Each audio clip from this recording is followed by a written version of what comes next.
أشهد أن لا إله إلا الله وحده لا شريك له وأشهد أن محمدا عبده ورسوله أما بعد فأعوذ بالله من الشيطان الرجيم بسم الله الرحمن الرحيم الحمد لله رب العالمين الرحمن الرحيم مالك يوم الدين إياك نعبد وإياك نستعين اهدنا الصراط المستقيم صراط الذين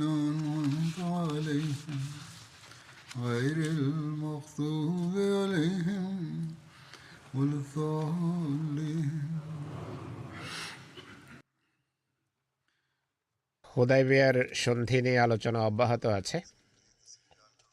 এর বিস্তারিত বিবরণ আপনাদের সামনে তুলে ধরব। তখন সাহাবীদের বিভিন্ন দায়িত্বে নিয়োজিত করা হয়েছিল। এই সংক্রান্ত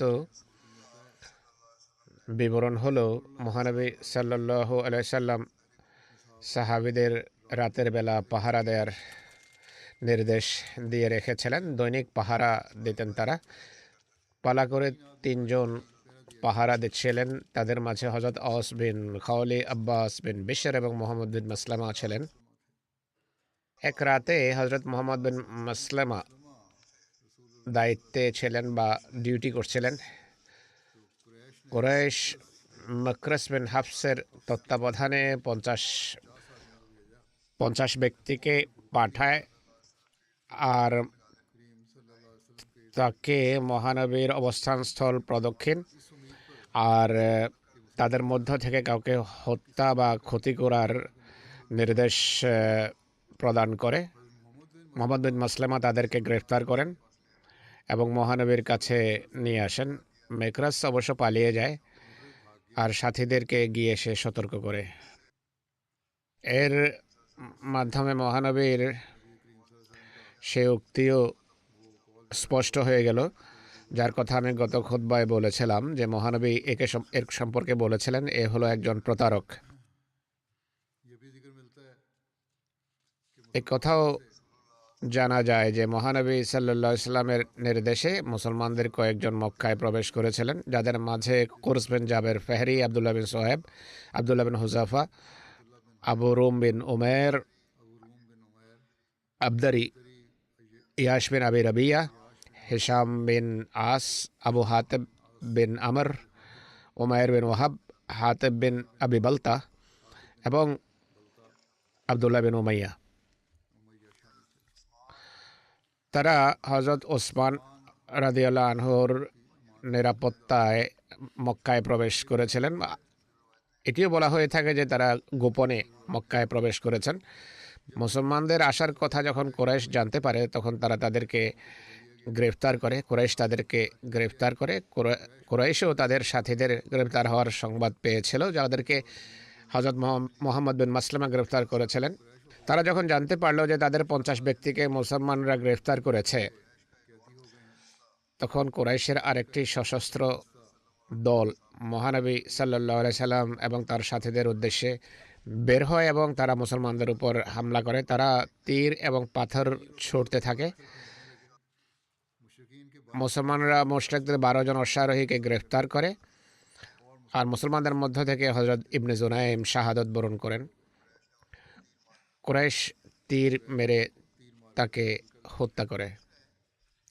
এরপর কুরাইশ মহানবী সাল্লাল্লাহু আলাইহি সাল্লামের কাছে একটি প্রতিনিধি দল পাঠায়, যাদের মাঝে সোহেল বিন আমরও ছিল। হুজুর সাল্লাল্লাহু আলাইহি সাল্লাম দূর থেকে তাকে দেখে সাহাবীদের উদ্দেশ্য করে বলেন যে সোহেলের মাধ্যমে আমাদের বিষয় সহজ হয়ে যাবে। তখন সোহেল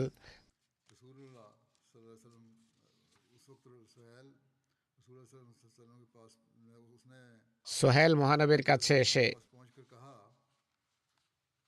বলে যে আপনাদের সাথী ওসমান এবং অন্য 10 জন সাহাবীকে বন্দি করা আর আমাদের কিছু লোকের আপনার সাথে যুদ্ধ করার ক্ষেত্রে আমাদের কোনো বিবেকবান মানুষের কোনো ভূমিকা নেই।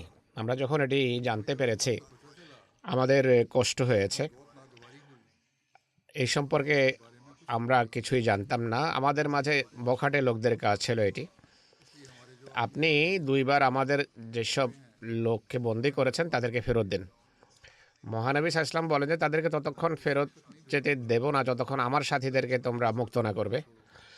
তখন তারা বলে যে আমরা তাদেরকে মুক্ত করে দিচ্ছি। এরপর কুরাইশ হযরত ওসমান এবং অন্য 10 জন সাহাবীকে মক্কা থেকে মহানবীর কাছে ফেরত পাঠায়। মহানবীও তাদের লোকদেরকে মুক্ত করে দেন।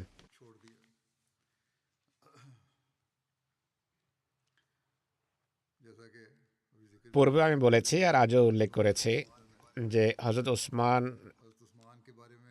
ওসমানকে কাফেরেরা বন্দি করেছিল এমন গুজব ছড়িয়েছে। এই সংবাদ মহানবীর কাছে পৌঁছার পর হুজুর সাল্লাল্লাহু আলাইহি ওয়াসাল্লাম সাহাবীদের কাছ থেকে একটা অঙ্গীকার নিয়েছিলেন। এটিকে বলা হয় বয়াতে রিজওয়ান। এর বিশদ বিবরণ হলো কুরাইশ যখন হুদাইবিয়ার এই বয়াতের সংবাদ পায় তারা খুবই ভয় পেয়ে যায়, সন্ত্রস্ত হয়। তারা জানতে পেরেছে যে মহানবী মুসলমানদের কাছ থেকে একটা অঙ্গীকার নিয়েছেন। তাদের বুদ্ধিমান ব্যক্তিরা শান্তি চুক্তির বা শান্তি সন্ধির পরামর্শ দেয়। অর্থাৎ এবছর মুসলমানদের বলা উচিত যে এই বছর আপনারা ফিরে যান, আগামী বছর 3 দিন আপনারা মক্কায় অবস্থান করতে পারবেন, কিন্তু আপনাদের সাথে শুধু এক অশ্বারোহীর প্রয়োজনীয় সাজ সরঞ্জাম থাকবে, অর্থাৎ তরবারি থাকবে খাপে, এছাড়া প্রয়োজনীয় জিনিসপত্র। এই পরামর্শের পর কুরাইশ দ্বিতীয়বার সোহেল বিন আমরকে পাঠায় মহানবীর কাছে। তার সাথে মিকরাস বিন হাফস এবং হুয়াইতাব বিন আব্দুর রাজ্জাকও ছিল।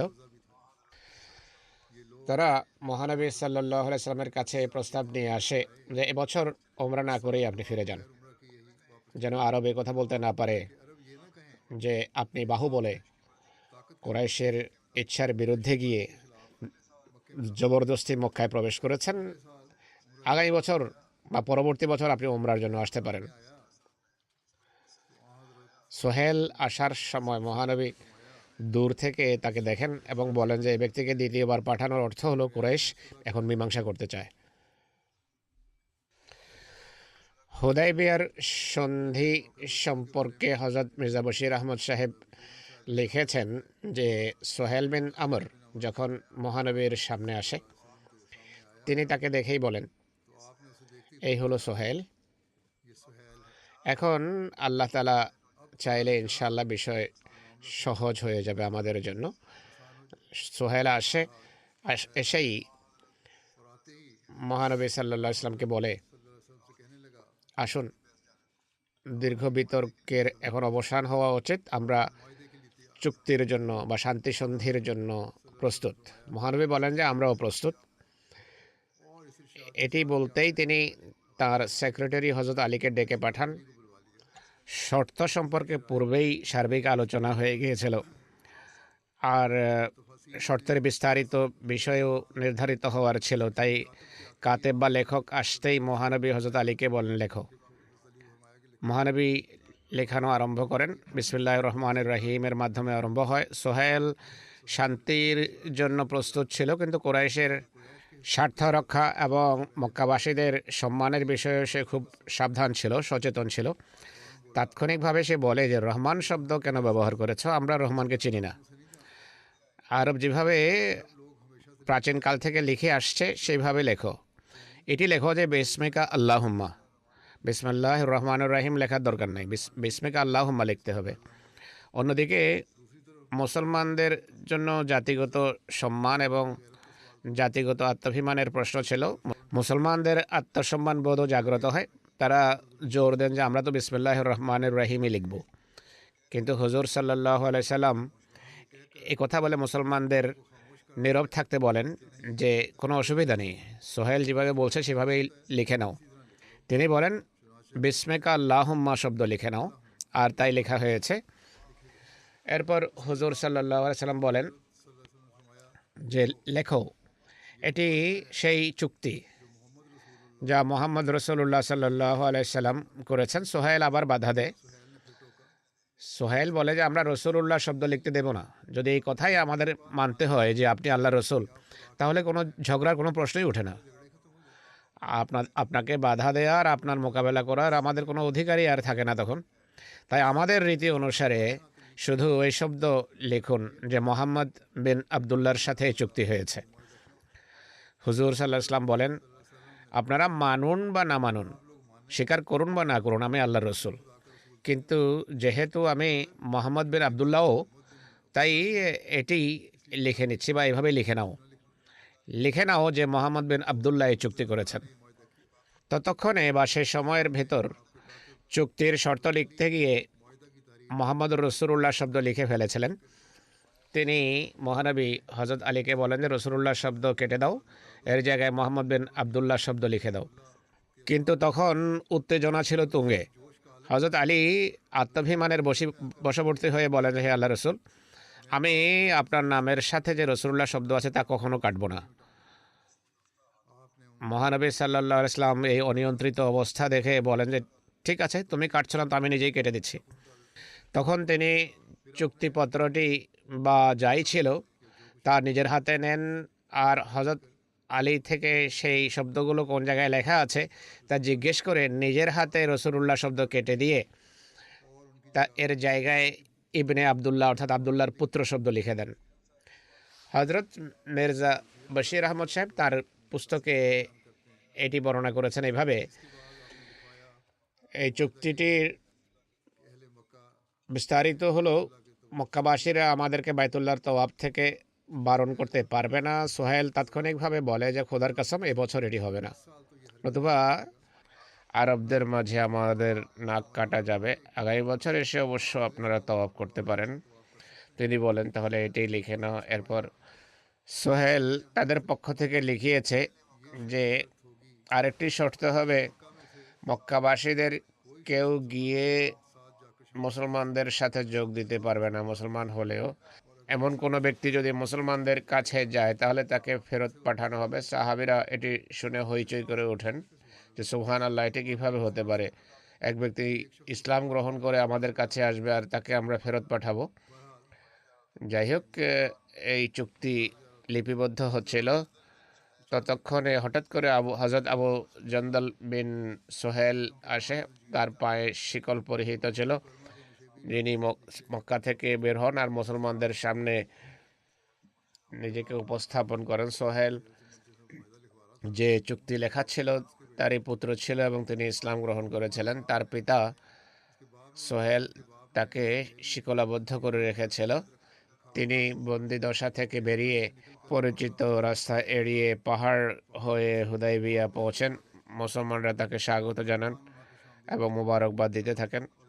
হযরত আবু জন্দলের পিতা সোহেল যখন তাকে দেখে তখন দাঁড়িয়ে যায় আর তার কাছে গিয়ে তার চেহারায় গাছের কাঁটাবহুল শাখা দিয়ে আঘাত করে এবং ছেলের কাপড়ের কলার ধরে বলে যে মোহাম্মদ, এটি প্রথম কথা, চুক্তির এটি প্রথম শর্ত যে বিষয়ে আমরা চুক্তিবদ্ধ হলাম, এখন তাকে ফেরত পাঠাও। মহানবী বলেন যে এখনো চুক্তিনামা বা চুক্তির শর্ত নির্ধারিত হয়নি। সোহেল বলে তাহলে খোদার কসম আমি কোনো বিষয়ে আপনার সাথে সন্ধি করব না। মহানবী বলেন যে আমার খাতিরেই তাকে ছেড়ে দাও। মহানবী সুপারিশ করেন যে আমার খাতিরে তাকে ছেড়ে দাও। সোহেল বলে কোনো মূল্যে তাকে আমি ছাড়ছি না। মহানবী আবার বলেন যে তাকে ছেড়ে দাও। সোহেল বলে আমি কোনোভাবে এমনটি করতে যাচ্ছি না। মেকরাস বিন হাফস এবং হুয়াইদা বিন উজ্জা তার সাথেই ছিল। তারা বলে আপনার খাতিরেই আমরা তাকে ছেড়ে দিয়েছি। উভয়ই হযরত আবু জান্দালকে ধরে এক তাঁবুতে ঢুকিয়ে দেয় এবং তাকে যাওয়ার অনুমতি দেয়, কিন্তু তার পিতা সোহেল অস্বীকার করে।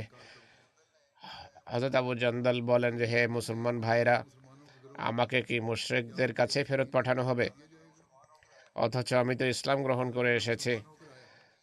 তোমরা আমি যে বিপদের সম্মুখীন সেই সম্পর্কে কোনো ধারণাই রাখো না, আমাকে কঠিন কষ্ট দেয়া হয়। মহানবী উচ্চস্বরে বলেন, হে আবু জান্দাল, ধৈর্য ধরো আর পুণ্যের আশা রাখো। নিশ্চয় খোদা তোমার জন্য এবং তোমার দুর্বল সাথীদের জন্য স্বাচ্ছন্দ্য এবং মুক্তির পথ বের করবেন। জাতির সাথে আমরা শান্তি সন্ধি করেছি, আমরা তারা আমাদেরকে আমাদের সাথে অঙ্গীকারাবদ্ধ হয়েছে, আমরা তো কোনোভাবে চুক্তি ভঙ্গ করে না। সেই সময় হযরত ওমরের আবেগ এবং ক্ষোভেরও উল্লেখ দেখা যায়। মুসলমানরা সন্ধির শর্তগুলো পছন্দ করেনি এবং রাগান্বিত হয়। সোহেল সেসব শর্ত ছাড়া শান্তি সন্ধি করতে অস্বীকৃতি জানায়।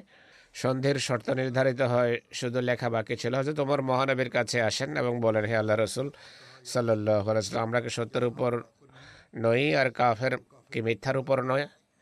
মহানবী বলেন, কেন নয়? তিনি বলেন, আমাদের নিহতরা কি জান্নাতে যাবে না আর তাদের নিহতরা কি জাহান্নামে যাবে না? মহানবী বলেন, কেন নয়? হযরত ওমর বলেন, আমরা হুদায়বিয়ার দিন যে সন্ধি করছি তাতে আমরা আমাদের ধর্ম সম্পর্কে কেন এতটা নতজানু হচ্ছি? আমরা এখান থেকে কি খালি হাতে ফিরে যাব যতক্ষণ না আল্লাহ আমাদের এবং তাদের মাঝে সিদ্ধান্ত না করেন? আমরা কি যুদ্ধ না করে কোনো অধিকার না নিয়েই ফিরে যাব? মহানবী তাকে বলেন, আমি আল্লাহর বান্দা এবং তার রসুল, আমি আল্লাহর অবাধ্যতা করি না আর তিনি আমাকে কখনো ব্যর্থ করবেন না, তিনি আমাকে সাহায্য করবেন। হযরত ওমর বিন খাত্তাব বলেন, আপনি কি বলেননি যে আমরা অচিরে বাইতুল্লাহ যাব এবং বাইতুল্লাহর তাওয়াফ করব? মহানবী বলেন, অবশ্যই বলেছি, কিন্তু আমি কি বলেছিলাম যে এবছরই তুমি আসবে? হযরত ওমর বলেন, না।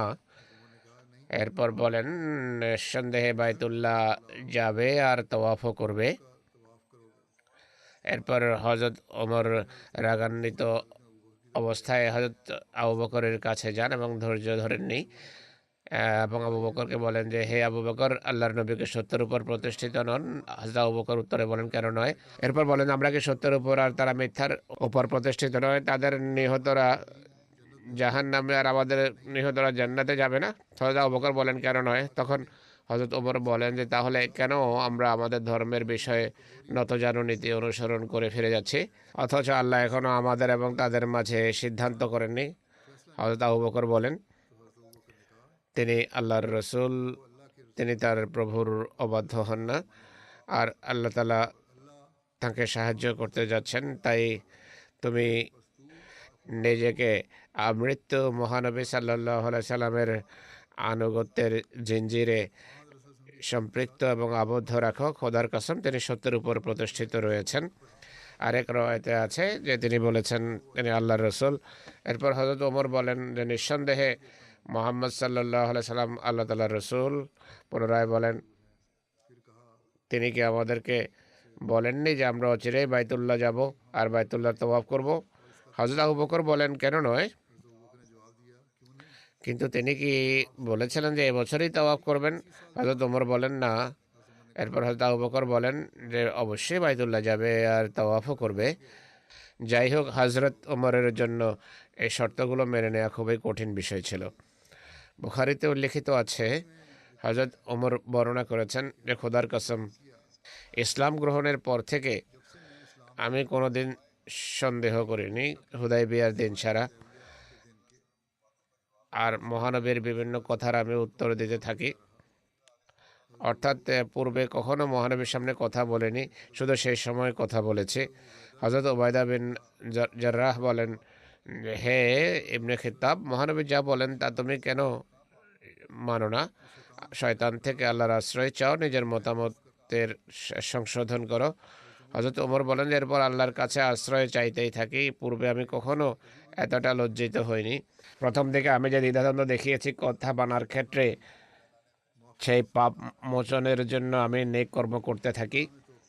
হুদায়বিয়ার সময় মহানবীকে আমি যেসব কথা বলেছিলাম এর জন্য আমি সদকা করতে থাকি, রোজা রাখি, কৃতদাস মুক্ত করতে থাকি, যতক্ষণ পর্যন্ত আমার এই আশা না জন্মায় যে আল্লাহ তাআলা আমাকে ক্ষমা করে দেবেন। হজরত মুসলিমদ রাদিয়াল্লাহু তাআলা আনহু এই ঘটনা বর্ণনা করেছেন। তিনি বলেন, একবার মহানবী সাল্লাল্লাহু আলাইহি ওয়াসাল্লাম সাহাবীদের সম্বোধন করে বলেন, আমি তোমাদেরকে অনেক নির্দেশ দিয়েছি, কিন্তু তোমাদের মাঝে সবচেয়ে নিষ্ঠাবান লোকদের মাঝেও প্রতিবাদের রোগ দেখেছি, কিন্তু আবু বকরের মাঝে এটি কখনো দেখিনি। আবু বকরের বৈশিষ্ট্য হলো তিনি কখনো আমার কথা মানতে অস্বীকার করেননি, পছন্দ হোক বা না হোক। হজরত মুসলিমদ বলেন, হুদায়বিয়ার সন্ধির সময়ে হজরত ওমর রাদিয়াল্লাহু তাআলা আনহুর মতো মানুষও বিচলিত হয়ে যান। সেই বিচলিত অবস্থায় তিনি হজরত আবু বকরের কাছে যান এবং বলেন, আমাদের সাথে কি আল্লাহর প্রতিশ্রুতি ছিল না যে আমরা ওমরা করব? তিনি বলেন, অবশ্যই ছিল। এরপর প্রশ্ন করেন, আল্লাহর কি প্রতিশ্রুতি ছিল না যে তিনি আমাদেরকে সাহায্য করবেন, সমর্থন করবেন? হযরত আবু বকর বলেন যে হ্যাঁ ছিল। তিনি বলেন, তাহলে কি আমরা ওমরা করলাম? হযরত আবু বকর বলেন, ওমর, আল্লাহ তো বলেননি যে আমরা এবছরই ওমরা করব। এরপর প্রশ্ন করেন যে আমরা কি বিজয় লাভ করেছি? হযরত আবু বকর বলেন যে আল্লাহ এবং তার রসুল বিজয়ের এবং অসীম সাহায্যের অর্থ আমাদের চেয়ে ভালো বোঝেন। কিন্তু ওমর আশ্বস্ত হতে পারেননি। সেই বিচলিত অবস্থায় মহানবীর কাছে যান এবং বলেন যে হে আল্লাহ রসুল সাল্লাল্লাহু আলাইহি ওয়াসাল্লাম, আমাদের সাথে কি খোদার প্রতিশ্রুতি ছিল না যে আমরা মক্কার কাবা শরীফের তাওয়াফ করব? তিনি বলেন হ্যাঁ। এরপর আবার বলেন, আমরা কি ঐশী জামাত নই? আল্লাহর আমাদের সাথে কি বিজয়ের প্রতিশ্রুতি ছিল না? তিনি বলেন যে অবশ্যই ছিল। হযরত ওমর বলেন যে হে আল্লাহ রসুল, তাহলে কি আমরা ওমরা করলাম? তিনি বলেন, আল্লাহ তো বলেননি যে আমরা এবছরই ওমরা করব। এটি তো আমার ধারণা ছিল যে আমরা এই ওমরা এবছরই হবে, আল্লাহ তো নির্ধারিত করেননি। তিনি বলেন, তাহলে বিজয়ের যে প্রতিশ্রুতি তার অর্থ কি দাঁড়ালো? হযরত ওমরের প্রশ্ন করেন। তিনি বলেন, খোদার সাহায্য অবশ্যই আসবে আর তিনি যে প্রতিশ্রুতি দিয়েছেন তা অবশ্যই পূর্ণ হবে। হযরত আবু বকর রাদিয়াল্লাহু তাআলা আনহু যে উত্তর দিয়েছিলেন, একই উত্তর মহানবী সাল্লাল্লাহু আলাইহি ওয়াসাল্লাম প্রদান করেন। মহানবীর কাছে যাওয়া, নিজের আবেগ ক্ষোভ প্রকাশ করা আর আবু বকরের কাছে গিয়ে এসব কথা বলার রওয়ায়েত রয়েছে। অবশ্য ধারাবাহিকতা ভিন্ন ভিন্ন বর্ণিত হয়েছে। যাই হোক, ঘটনা অভিন্ন, কথা আগে পিছে হলেও কিছু যায় আসে না।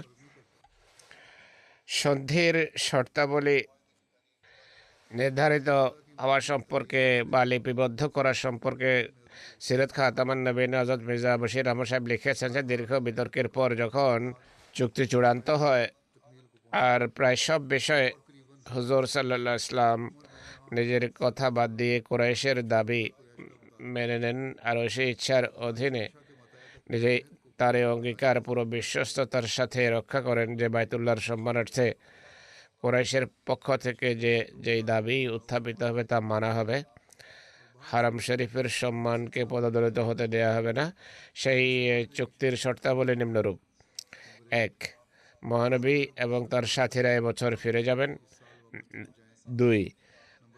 আগামী বছর মক্কা এসে ওমরা করতে পারবে, কিন্তু খাপে ভর্তি তরবারি ছাড়া কোনো অস্ত্র সাথে থাকবে না আর মক্কায় 3 দিনের বেশি অবস্থান করবে না। 3.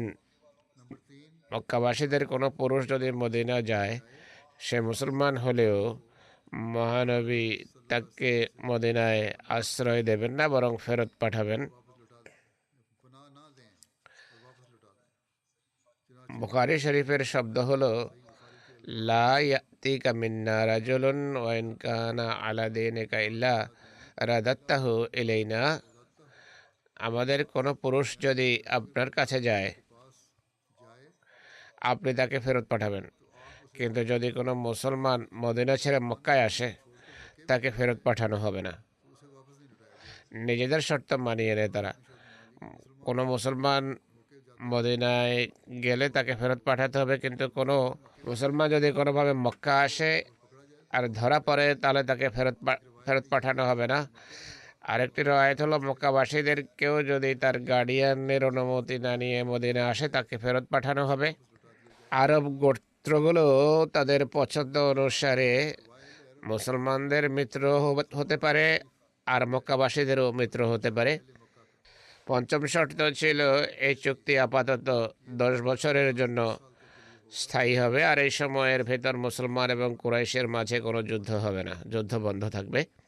হুদাইবিয়ার সন্ধিতে সাক্ষী কারা ছিল এর বিস্তারিত বিবরণ হলো, এই চুক্তির দুটো কপি করা হয়। সাক্ষী হিসাবে উভয় পক্ষের বেশ কিছু সম্মানিত ব্যক্তি তাতে দস্তখত করেন। মুসলমানদের পক্ষ থেকে দস্তখত করেছেন হযরত আবু বকর, হযরত ওমর, হযরত উসমান, যিনি ততক্ষণে মক্কা থেকে ফিরে এসেছিলেন, আব্দুর রহমান বিন আউফ, সাদ বিন আবি ওয়াক্কাস এবং হযরত আবু উবায়দা। চুক্তি সম্পাদিত হওয়ার পর সোহেল বিন আমর চুক্তির একটি কপি নিয়ে মক্কায় ফিরে যায়। দ্বিতীয় কপি ছিল মহানবী সাল্লাল্লাহু আলাইহি ওয়াসাল্লামের কাছে।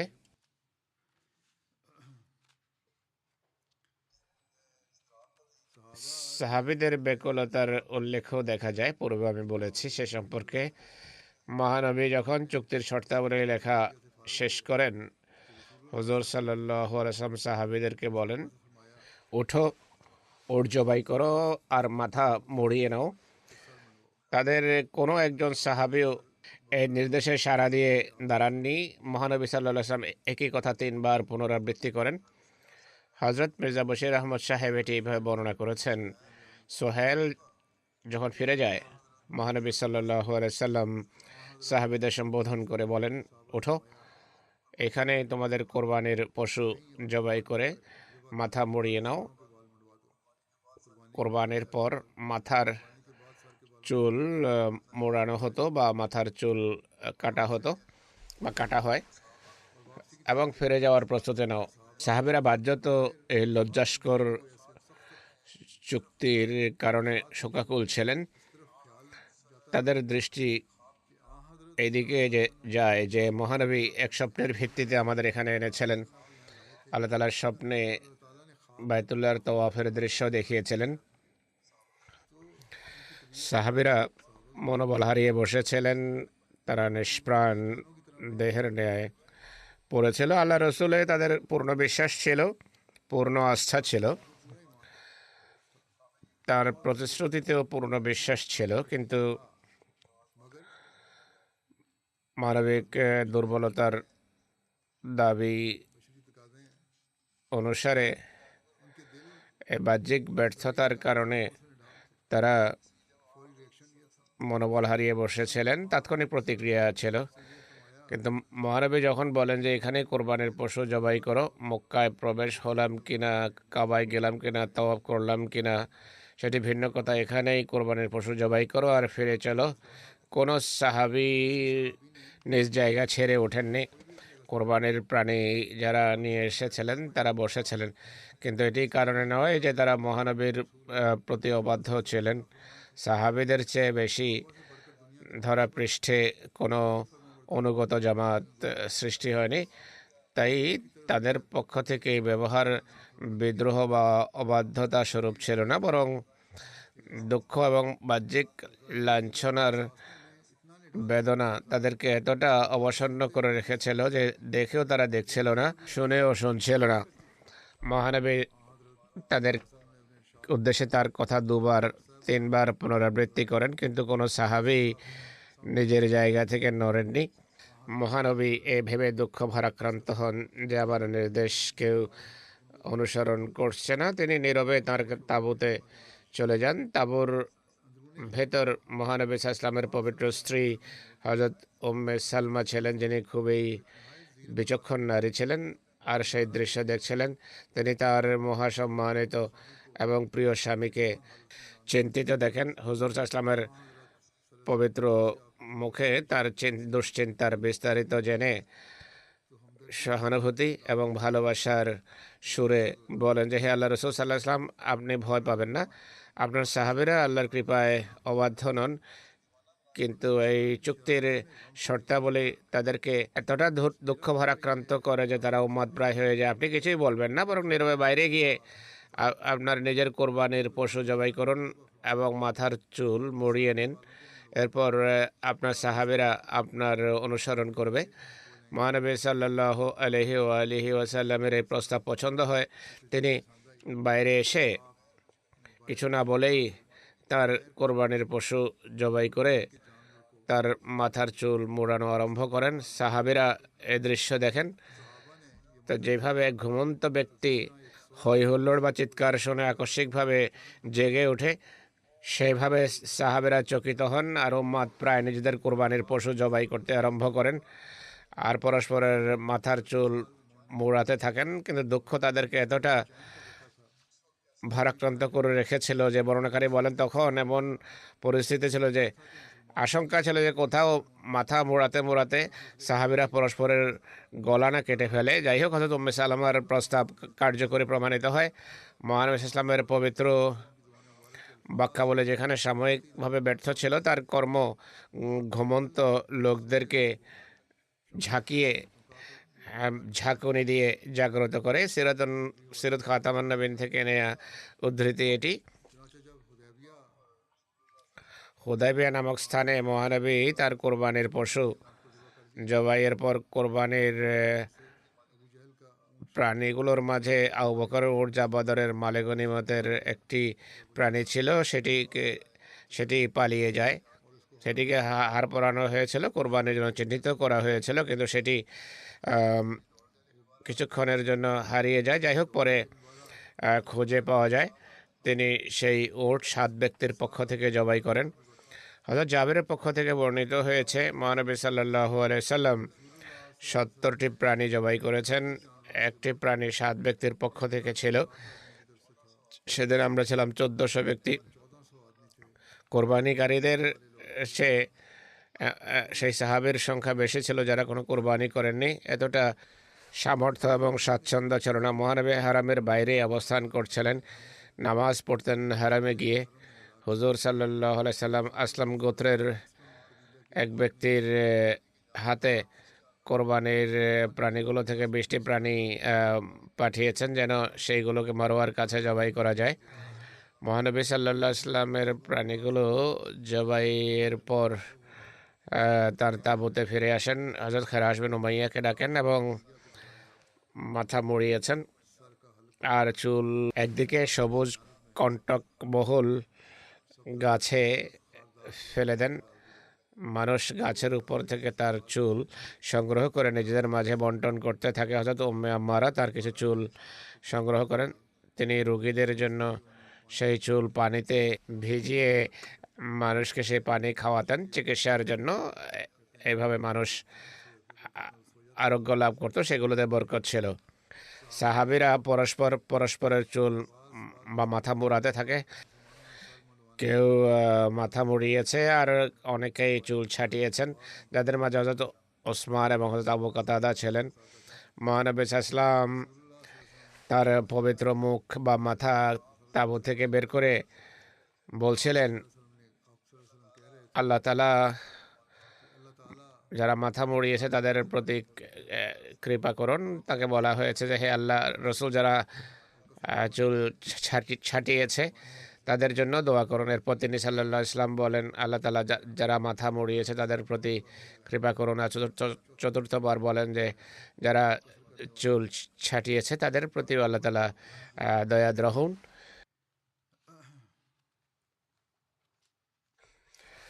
রওয়ায়েতে রয়েছে মহানবী সাল্লাল্লাহু আলাইহি সাল্লাম হুদাইবিয়ায় 19 দিন অবস্থান করেন। বলা হয় 20 রাত তিনি সেখানে অবস্থান করেছেন। মোহাম্মদ বিন উমর ওয়াকেদি এবং ইবনে সাদ এটি উল্লেখ করেছেন। হযরত মির্জা বশির আহমদ সাহেব এটি এভাবে বর্ণনা করেছেন যে কোরবানি শেষ করে মহানবী সাল্লাল্লাহু আলাইহি সাল্লাম মদিনার উদ্দেশ্যে যাত্রার নির্দেশ প্রদান করেন। হুদাইবিয়া আসার পর মোটামুটি 20 দিন হয়ে গিয়েছিল। ফেরার পথে যখন উসফান নামক স্থানে ওরাউল গমিমে পৌঁছেন, তখন ছিল রাতের বেলা। সাহাবীদের তিনি সমবেত করেন। তিনি বলেন, আজ রাতে আমার প্রতি এক সূরা অবতীর্ণ হয়েছে যা পৃথিবীর সব কিছু থেকে আমার কাছে বেশি প্রিয়। সেই সূরা হলো ইন্না ফাতাহনা লাকা ফাতহাম মুবিনা লিয়াগফিরা লাকাল্লাহু মা তাকাদ্দামা মিন যামবিকা ওয়া মা তাআখার ওয়া ইউতিম্মা নি'মাতাহু আলাইক ওয়া ইয়াহদিয়াকা সিরাতাম মুস্তাকিমা। ওয়ায়ানসুরাকাল্লাহু নাসরান আজিজা। وينصرك الله نصرا عزيزا সূরা ফাতহার 2 থেকে 4 নম্বর আয়াত, এরপর 28তম আয়াত হলো লাকাদ সাদাকাল্লাহু রাসূলাহুর রুইয়া বিল হক رسوله بالرؤيا লাতাদখুলুন্নাল لتدخلن মসজিদাল হারাম ইনশাআল্লাহু আমিনিনা মুহাল্লিকিনা রুউসাকুম ওয়া মুকাসসিরিনা লা তাখাফুন। مقصرين لا تخافوا অর্থাৎ হে রাসূল, নিশ্চয় আমরা তোমাকে এক সুমহান বিজয় দান করেছি, যেন এমন এক যুগের সূচনা তোমার জন্য করতে পারি যাতে তোমার পূর্বাপরের সকল দুর্বলতা ঢেকে দেয়া যায়, আর যেন আল্লাহ তাআলা সেই নেয়ামত তোমার প্রতি পূর্ণতা দেন এবং তোমার জন্য সাফল্যের দ্বার উন্মোচন করে দেন। আর আল্লাহ তাআলা অবশ্যই তোমাকে অসাধারণভাবে সাহায্য করবেন। সত্য কথা হলো, আল্লাহ তাআলা রসুলের এই স্বপ্ন পূর্ণ করে দেখিয়েছেন, যা রসুলকে দেখিয়েছেন। তোমরা ইনশাআল্লাহ অবশ্যই নিরাপদে মসজিদে হারামে প্রবেশ করবে আর আল্লাহ তাআলার পথে কোরবানি করে নিজেদের মাথার চুল মুড়াবে বা চুল ছাটাবে, আর তোমাদের কোনো ভয় থাকবে না। অর্থাৎ अगर तुम যদি তোমরা এবছর মক্কায় প্রবেশ করতে, এই প্রবেশ করা শান্তিপূর্ণ হতো না, বরং যুদ্ধ এবং রক্তপাতের মাঝে হতো। আল্লাহ তাআলা স্বপ্নে শান্তিপূর্ণভাবে প্রবেশের দৃশ্য দেখিয়েছেন, কিন্তু এবছরের চুক্তির কারণে আল্লাহ তাআলা শান্তির পরিবেশ সৃষ্টি করেছেন। এখন আল্লাহর দেখানো স্বপ্ন অনুসারে নিরাপদে মসজিদে হারামে প্রবেশ করবে, আর এমনই হয়েছে। ऐसा ही हुआ তিনি সাল্লাল্লাহু আলাইহি সাল্লাম যখন এই আয়াতগুলো সাহাবীদের শোনান, কোনো সাহাবের হৃদয়ে যেহেতু তখনও সুলাহ হুদাইবিয়ার তিক্ততা বাকি ছিল, তারা আশ্চর্য হন যে বাধ্যত আমরা ব্যর্থ বিফল মনোরথ হয়ে ফিরে যাচ্ছি, অথচ আল্লাহ তাআলা বিজয়ের জন্য মোবারকবাদ জানাচ্ছেন। এমনকি কোনো তড়াপড়ায়ণ সাহাবি এটিও বলেন যে এটি কোনো বিজয় হলো যে আমরা তাওয়াফ না করে ফিরে যাচ্ছি। মহানবীর কর্ণগোচর হয় এ কথা, তিনি খুবই রাগান্বিত হন। সংক্ষিপ্ত বক্তৃতায় উত্তেজিত কণ্ঠে বলে যে এটি খুবই বাজে এক আপত্তি। চিন্তা করলে হুদাইবিয়ার সন্ধি আমাদের জন্য অনেক বড় এক বিজয়।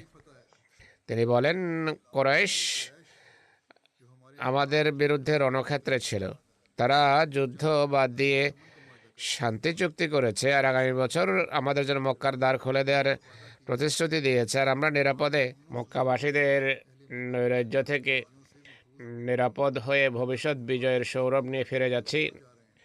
নিশ্চিতভাবে এই বিজয় এক মহান বিজয়। তোমরা কি সেসব দৃশ্য ভুলে গেছো যে একই কুরাইশ ওহদ এবং পরীক্ষার যুদ্ধে কিভাবে তোমাদের উপর চড়াও হয়েছিল? এই ভূমি সমস্ত প্রশস্ততা সত্ত্বেও সংকীর্ণ হয়ে যায় আর তোমাদের দৃষ্টি স্থির হয়ে যায়, তোমাদের প্রাণ ওষ্ঠাগত ছিল। সাহাবীরা আজকে এরাই তোমাদের সাথে শান্তি চুক্তি করছে। সাহাবীরা বলেন যে হে আল্লাহ রাসূল সাল্লাল্লাহু আলাইহি সাল্লাম, আমরা বুঝতে পেরেছি আপনার দৃষ্টি যেখানে পৌঁছেছে সেখানে আমাদের দৃষ্টি পৌঁছেনি। এখন আমরা বুঝতে পেরেছি যে সত্যিই এই চুক্তি আমাদের জন্য এক সুমহান বিজয়। হযরত মসিহ মউদ আলাইহিস সালাতু ওয়াস সালাম বলেন, হুদাইবিয়ার ঘটনাকে আল্লাহ তাআলা সুমহান বিজয়ে, প্রকাশ্য বিজয়ে আখ্যায়িত করেছেন। তিনি বলেন, ইন্না ফাতাহনা লাকা ফাতহাম মুবিনা। সে বিজয় বেশিরভাগ সাহাবীর দৃষ্টির অগোচরে ছিল, বরং কোনো মুনাফিক মুরতাদও হয়ে গিয়েছিল, কিন্তু সত্যিকার অর্থে সেটি ছিল এক প্রকাশ্য বিজয়। যদি এর প্রারম্ভিক লক্ষণাবলী ছিল তাত্ত্বিক এবং গভীর। আল্লামা বেলাজরি লিখেছেন যে এই সুলাহ হুদাইবিয়ার গভীর ফলাফল প্রকাশিত হয়েছে। অবশেষে মক্কা বিজিত হয়, পুরো মক্কাবাসী ইসলাম গ্রহণ করে, দলে দলে মানুষ ইসলামের ছায়াতলে আশ্রয় নেয়। এর কারণ হলো সন্ধির পূর্বে মানুষের পারস্পরিক মেলামেশা সম্ভব ছিল না এবং মহানবীর সত্যতা তাদের সামনে স্পষ্ট ছিল না। তাদের কাছে এমন ব্যক্তি আসা সম্ভব ছিল না যে তাদের সামনে মহানবীর অবস্থা তুলে ধরতে পারত। সুলাহ হুদাইবিয়া হওয়ার পর মানুষ পরস্পরের সাথে মিলিত হয়, মুশরিকরা মদিনা আসে, মুসলমান মক্কা যায়। তারা পরিবারের লোক সকল বন্ধু এবং হিতাকাঙ্ক্ষীদের সাথে সাক্ষাৎ করে মহানবীর বিভিন্ন উক্তি এবং নিদর্শনের কথা শুনে নবুয়তের লক্ষণাবলী জানতে পারে, তার সুন্দর জীবন আদর্শ এবং উত্তম চরিত্র সম্পর্কে অবগত হয়। অনেক বিষয় তারা নিজেরা গভীর দৃষ্টিতে দেখে, তাদের হৃদয় ইমানের প্রতি আকৃষ্ট হয়। অনেকেই স্বল্পতম সময়ে ইমান আনে আর সুলাহ হুদাইবিয়া ও মক্কা বিজয়ের মধ্যবর্তী সময়ে ইসলাম গ্রহণ করে। অন্যদের ইসলামের প্রতি আকর্ষণ সৃষ্টি হয়। মক্কা বিজয়ের দিন সবাই ইমান আনে। আরব কুরাইশের ইসলাম গ্রহণের অপেক্ষায় ছিল। কুরাইশ ইমান আনার পর পুরো আরব মুসলমান হয়ে যায়। হজরত মসিহ মওউদ আলাইহিসসালাম বর্ণনা করেন, মহানবী সাল্লাল্লাহু আলাইহি ওয়াসাল্লাম হুদাইবিয়ার শান্তি সন্ধিতে স্বাক্ষর করেন। হুদাইবিয়ার বরকতময় ফলগুলোর একটি হলো মানুষ তার কাছে আসার সুযোগ পেয়েছে এবং তারা মহানবী সাল্লাল্লাহু আলাইহি ওয়াসাল্লামের কথা শুনেছে। তখন তাদের মাঝে শত শত মানুষ মুসলমান হয়ে যায়। যতক্ষণ তারা তার কথা শোনেনি, তাদের এবং মহানবীর মাঝে প্রতিবন্ধক দেয়াল ছিল, যা তার গুণাবলী সম্পর্কে জানার পথে তাদের জন্য বাধা ছিল। অন্যরা যেভাবে মহানবীকে মিথ্যাবাদী বলতো, তারাও মিথ্যাবাদী বলতো, আর সেসব কল্যাণ রাজি থেকে তারা ছিল রিক্ত হস্ত, যা তিনি নিয়ে এসেছিলেন। এর কারণ হলো তারা দূরে ছিল, কিন্তু যখন সেই পর্দা সরে যায় তো আর তারা কাছে এসে দেখে এবং শুনে, तो वो महरूमी ना रही और शहीदों के ग्रोह में दाखिल हो गए। बाकी इंशाल्लाह आइंदा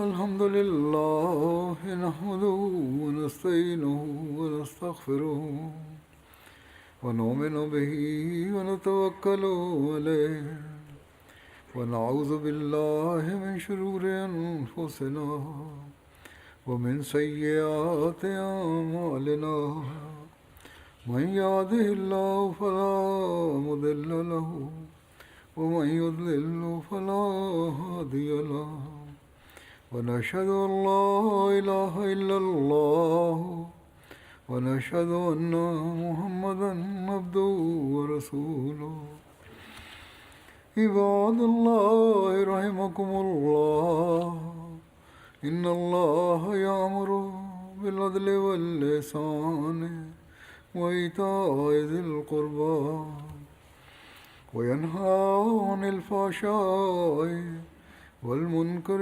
والبغي يعظكم لعلكم تذكرون واذكروا الله يذكركم وادعوه يستجب لكم ولذكر الله أكبر.